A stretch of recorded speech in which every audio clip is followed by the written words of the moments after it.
The fire of the fandom was an opportunity to create not just a counter narrative to what we've been seeing from corporatized entertainment.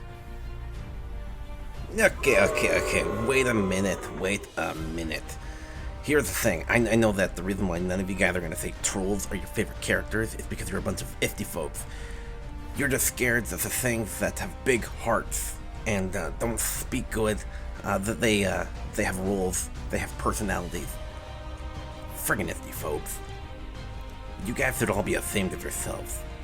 Okay? Trolls have feelings, and we deserve representation. So, trolls are my favorite characters in Lord of the Rings. Did you get rid of him? No. All kidding aside, that was the character Wilton, done by a fantastic puppet creator here on YouTube, Floral from Under a Rock. Please enjoy his Fire of Fandom.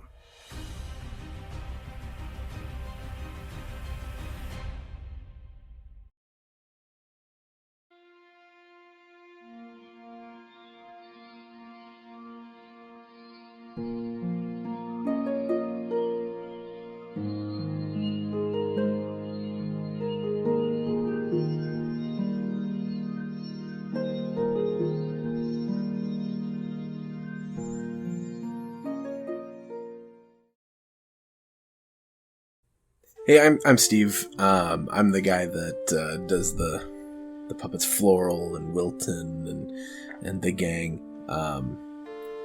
from Floral from Under a Rock.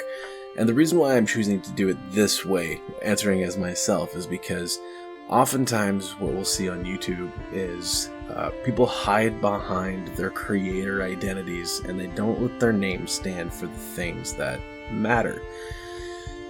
And so, as much as I might want to throw in some jokes, I'm going to take this seriously. So I want to approach this from who I am, not just necessarily through a puppet. The first time I was exposed somewhat to Tolkien was our class had to read The Giver in elementary school, and the other class got to read The Hobbit. So, looking back, it lines up because the other class did have the cool teacher. However, my first personal actual experience with it was the Peter Jackson movies. And so watching the Fellowship of the Ring, falling in love with the characters and the world, and understanding okay, this is a journey, this is an experience, this is a battle of good and evil. That's always been something that's been a defining characteristic of my life. So a lot of people aren't black and white, but for me things are. And in this world of Tolkien, things are very black and white.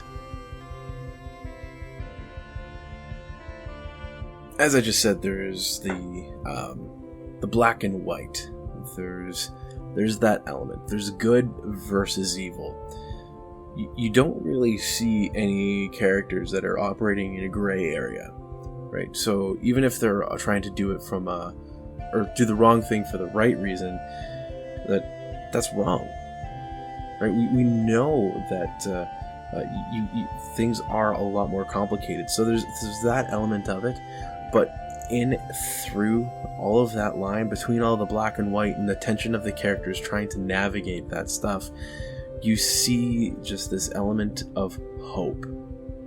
And then in the midst of it, there's this remnant, there's this small group that's trying to do the right thing no matter what. And that's what stands out to me to this day, and that's why I look back at those characters. There's the fun in the midst of all of it, but doing that right thing, even though it costs something tremendous, that matters. And it's something that most people, that's not what they cling to, that's not what they operate from, that conviction anymore. They want to do what's right for them. They don't want to do the right thing. And those two things are very distinct. And as I've grown in my understanding of Tolkien, he very much had a very similar concept of right and wrong as myself, which I really appreciate, obviously, is seeing like, no, there's the right thing, and the right thing will cost you. And so I just really appreciate just his honesty in all of his storytelling. The character that I'm most identified with in the films, at least, is Gimli. And so, growing up in British Columbia, I grew up in the Fraser Valley, so you're surrounded by the mountains. I miss the mountains. And so when I think of the dwarves, I think of the mountains in BC, whether it's the Rockies or just the ones in the Fraser Valley, and you just look up and you just see the snow caps, you see the freedom that those bring. Some people, it makes them claustrophobic. For me, I just see beauty, I just see strength, I see power, and I think it's just fun. And so Gimli just very naturally is the one I was just drawn to. Just brute strength, just kind of clumsy, that kind of a thing, which I know he's not actually like that in the books, as I've learned, but the character in the movie, I loved it. So, being faithful means showing honor, means showing reverence. It means being delicate, right? Because when we think faithful, we think like there's a commitment. And so, marriage, you're supposed to be faithful. And when we think of a faithful marriage, that should be how we understand a franchise that's claiming to be faithful. Are they actually being faithful? Are they actually honoring that thing that they're claiming to be committed to? Or are they just using that thing? Right? No one likes abuse. No one likes to see when someone's being neglected or hurt. You see the injustice, you see the wrong in that. And so when I think of faithful, that's where my mind goes, is a good, strong marriage. Like, are you faithful? Do you honor? Are you respecting? Are you putting that relationship? Are you putting that other person above yourself? What's coming first? Is there that element of, you know what, I value this, but that's not core to this, so I need to sacrifice something, right? That's what it means to be faithful. Faithfulness often requires sacrifice, and so that's kind of where my mind goes. Truthfully, again, like, if most of my understanding has come from listening to other people talking about the content, and how they've explained basically ways that you could bring in other nationalities and ethnicities into Tolkien's work to make it quote-unquote relevant for our audience, which shouldn't be the pitch anyway, because as we talked about faithfulness, you don't change your spouse for other people. You don't do that. You want to honor your spouse. So when I think of Tolkien and the Rings of Power, I think of someone that's trying to change the identity, change the nature of the person. And so again, marriage, you become one flesh, you're becoming one. And so when you think of Tolkien and the Rings of Power, it's actually more of adultery, right? You're either actually pursuing something else, and it's like saying, well, my wife, she has brown hair, she's got some freckles, she's about 5'6", and so the way that Tolkien and the Rings of Power are treating this, the way that Amazon's treating the Rings of Power and Tolkien would be like, well, this is my wife, and that woman over there, she also has some dark hair and freckles and is about 5'6".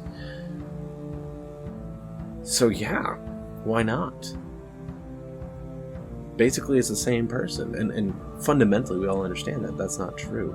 So when I think of Tolkien and the Rings of Power, it's very obvious that this doesn't connect and jive with any of Tolkien's actual works. Now, maybe it's a good story, and if we there's a fan edit where someone changes the names of all of the characters, that it probably will be fun to watch. But if it's, so long as there's that understanding that this is not what it's purporting to be, am I going to watch it? To be honest, I don't know. Am I going to do anything with it? To be honest, I don't know. If I watch it, it's probably just going to be more out of curiosity to see like how bad it is, not necessarily if it's good. But my problem is I don't want to let Amazon know that there's interest in that. So, yeah.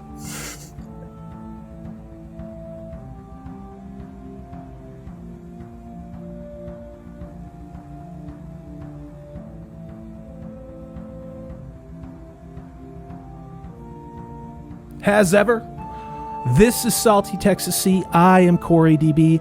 Thanks so much for watching. If you like what you've seen and heard, please hit that thumbs up button.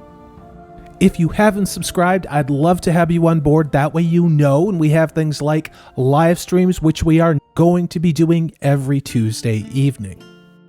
Take care. I hope you're having a great 2022.